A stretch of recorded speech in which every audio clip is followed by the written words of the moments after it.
जिसको अक्षय नवमी भी कहते हैं। कब है? जम के बोलो जरा। कल। आज गोपाष्टमी है, कल आंवला नवमी है। और आप सबसे निवेदन करूंगा कि आंवला नवमी के दिन शाम के समय पर आंवले के वृक्ष के नीचे घी का दिया लगाकर कनक धारा स्तोत्र का पाठ अवश्य करें। नहीं आता हो तो मोबाइल पे उसको सुने।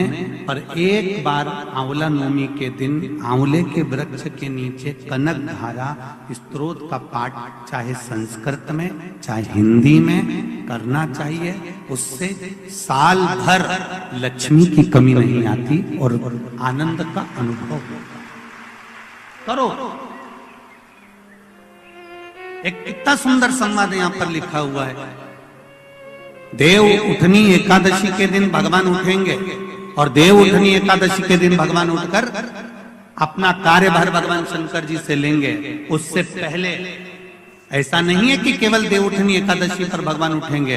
आज जब आंवला नवमी का दिन आया और भगवान नारायण ने शयन करते करते अपनी करवट को थोड़ा सा बदला और बदलने के बाद भगवान की अर्ध निंद्रा हुई और नींद थोड़ी सी जागी। और जागने पर लक्ष्मी जी उनके चरणों के पास में विराजी थी और विराजते से लक्ष्मी जी ने भगवान विष्णु जी से निवेदन करा, मेरे मन का एक संशय है, मैं आपसे कहना चाहती हूं।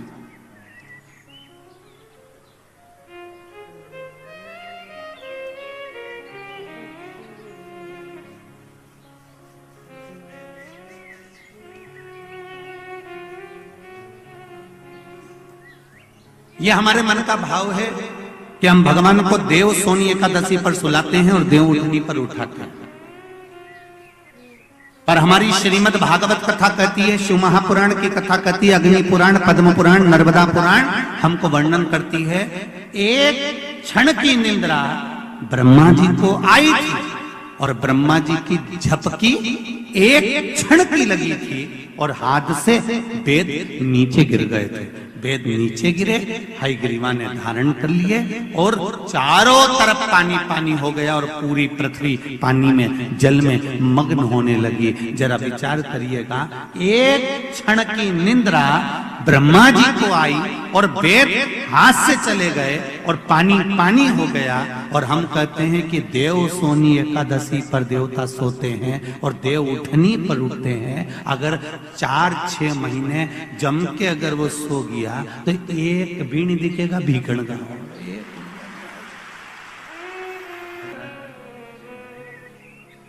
ये सोने की तो भगवान की लीला है। अगर सही तरीके से देखा जाए तो मेरा परमात्मा कभी नहीं सोता। वो तो हर पल, हर घड़ी, हर क्षण आपके लिए तत्पर बैठा रहता है। आपने आवाज लगाई और वो भागा।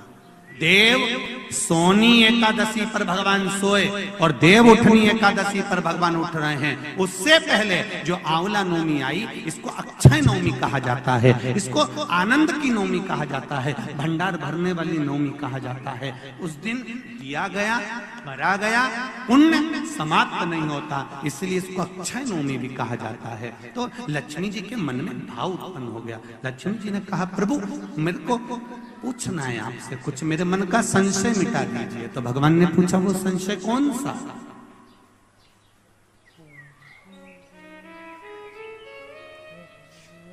क्या संशय है आपका?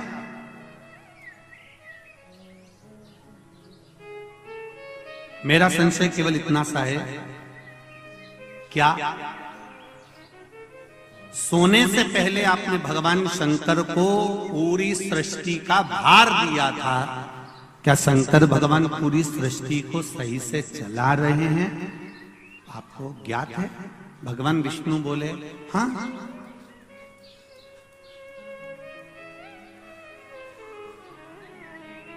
चला रहे।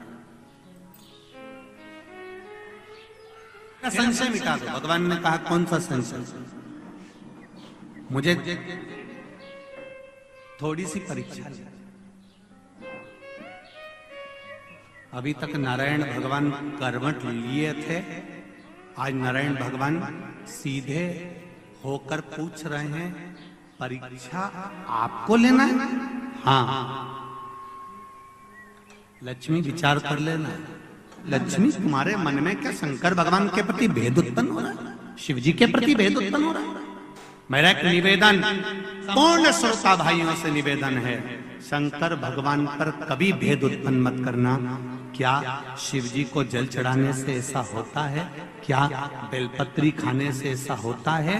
पहले चढ़ाकर देखो, खाकर देखो, लाभ हो तब विचार करिए क्या हाँ होता है।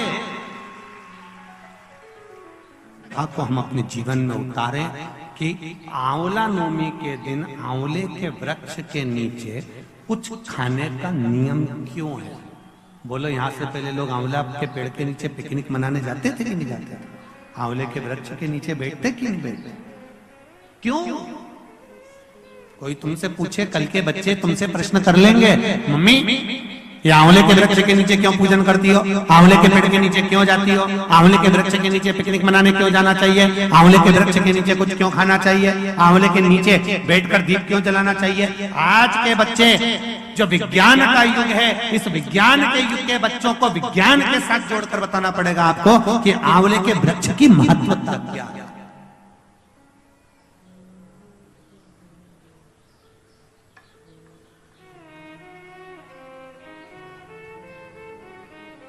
जिस जगह पर आंवले का वृक्ष होता है, उस आंवले के नीचे बैकुंठ का निवास होता है। इसलिए भोजन आंवले के वृक्ष के नीचे करें।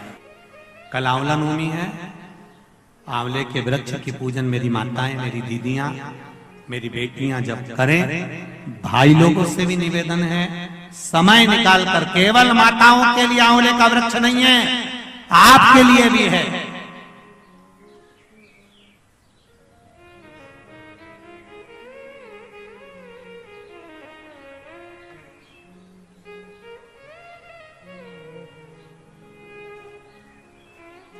और मेरी माताओं से एक निवेदन, आंवले के वृक्ष के नीचे पूजन करने जाओ रे, पत्ती भी अगर पड़ी हुई है तो उसको भी थोड़ा सा उठा कर लिया ना। अगर घर का कोई व्यक्ति नहीं गया होगा तो उसको मस्तक पर घर में ही वो पत्ती लग जाएगी, तो बैकुंठ का भाव तो उसके पास तक पहुंच जाएगा। उतना भी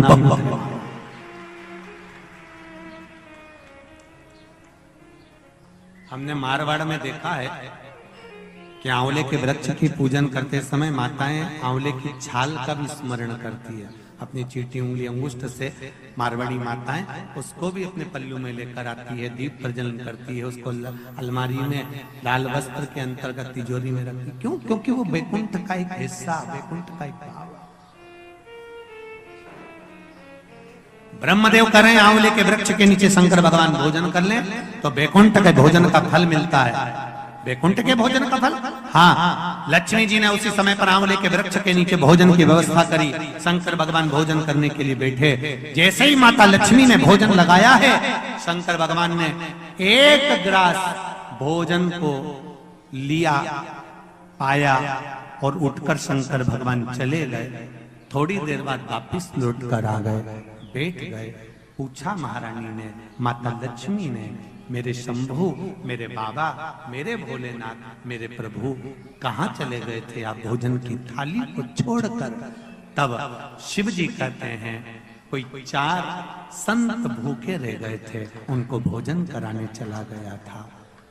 लक्ष्मी जी ने कहा, आप सृष्टि के सही संचालन कर रहे हो, मैं जान गई आपको कि आप सृष्टि के सही संचालन करता हो। एक मन की अभिलाषा है, अगर आप पूरी कर दें तो, एक मन की अभिलाषा है, आप अगर पूरी कर दे तो। शिव जी ने पूछा, क्या?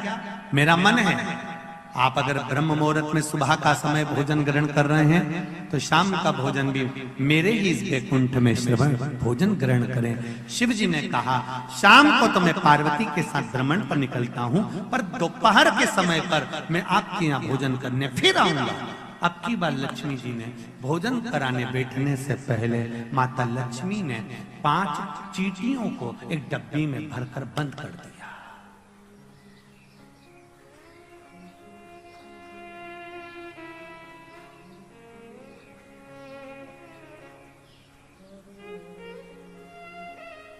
पांच चींटियों को माता लक्ष्मी जी ने डब्बी में बंद कर दिया। घर कर बंद करा।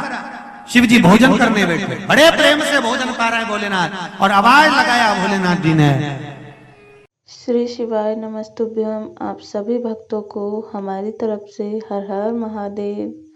जैसा कि आप सभी लोग जानते हैं, कल एकादशी है और कल पूजा है, तुलसी माता का पूजन होगा और उनकी शादी होती है। आप सभी लोग इस वीडियो को देखते हैं।